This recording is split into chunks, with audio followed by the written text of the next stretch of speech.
Perkenalkan, nama saya Gede Agus Suradharma, dengan NIM 2415101045. Kali ini saya akan menjelaskan mengenai konfigurasi DNS record untuk jaringan Ganilcom. Skenario kasus dari Ganilcom memiliki dua jaringan, yaitu internal dan juga eksternal, di mana domain internal bernama ganilcom.local dan juga domain publik yaitu ganilcom.net. Tujuan dari dua domain ini adalah agar domain internal dapat diakses oleh karyawan-karyawannya saja, sementara domain publik diakses oleh klien. Berikut adalah daftar server dari Ganelcom. Yang pertama adalah web 1 dengan fungsi adalah web server utama dengan IP address 192.168.1010.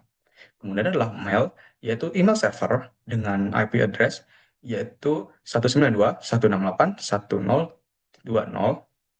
Kemudian ada database, yaitu database internal, di mana database ini hanya akan diakses juga oleh eh, internal dan karyawan dengan IP address 192.168.1030. Kemudian ada list sharing, yaitu untuk dokumen lokal dengan IP address 192.168.1040, dan juga proxy atau gateway proxy eh, dengan IP address 192.168.105.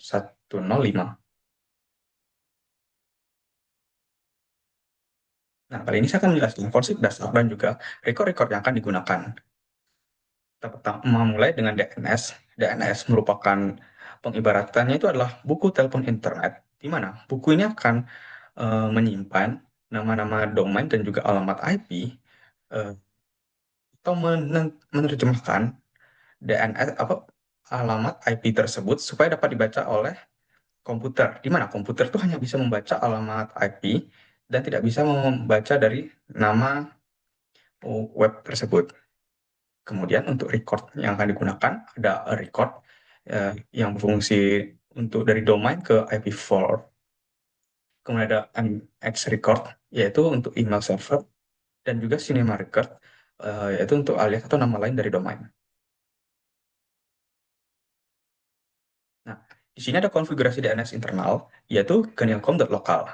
Di sini eh, ada web ganilcom.local yang bisa diakses melalui IP 192.168.1010, di mana ini dapat diakses oleh semua, dapat diakses dari IP ini, dan juga ada mail ganilcom.local yang akan diakses melalui IP 192.168.1010. Kemudian ada database DB ganilcom.local yang dapat diakses melalui IP 192.168.10 dan 30, di mana database ini hanya bisa diakses melalui internal oleh karyawan-karyawan saja. Kemudian ada file ganilcom.local yang dapat diakses melalui IP 192.168.1040. Ini juga sama, hanya dapat diakses secara internal. Kemudian ada proxy ganilcom.local yang dapat diakses oleh IP 192.168.10 dan 5, di mana ini akan menjadi web server yang akan diakses untuk mengakses dari server-server yang lain. Kemudian juga ada ganilcom.local uh, yang dapat diakses oleh mx10gmail.ganilcom.local.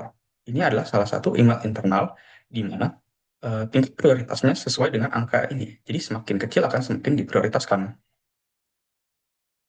Jadi tujuannya ini adalah agar semua server dapat diakses dari dalam jaringan lokal menggunakan nama, bukan lagi menggunakan IP address. Kemudian ada rencana konfigurasi DNS eksternal. Jadi dari ganilcom.net yang harus diakses melalui IP 192.168.1.0.5 yang bukan domain utama menuju ke proxy.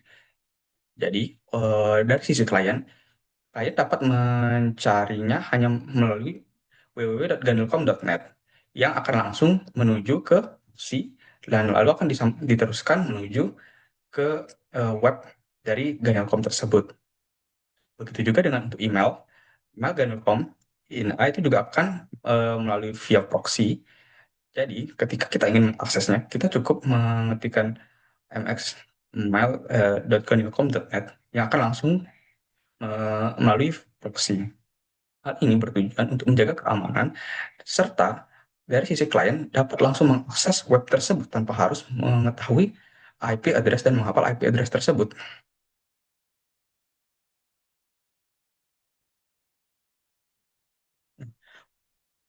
Pemisahan internal dan eksternal ini eh, untuk membedakan antara akses yang dimiliki oleh karyawan dan juga akses yang dimiliki oleh klien, di mana untuk karyawan dapat menggunakan ganilcom.local untuk mengakses secara internal, sementara dari sisi klien dapat menggunakan ganilcom.net untuk akses secara publik.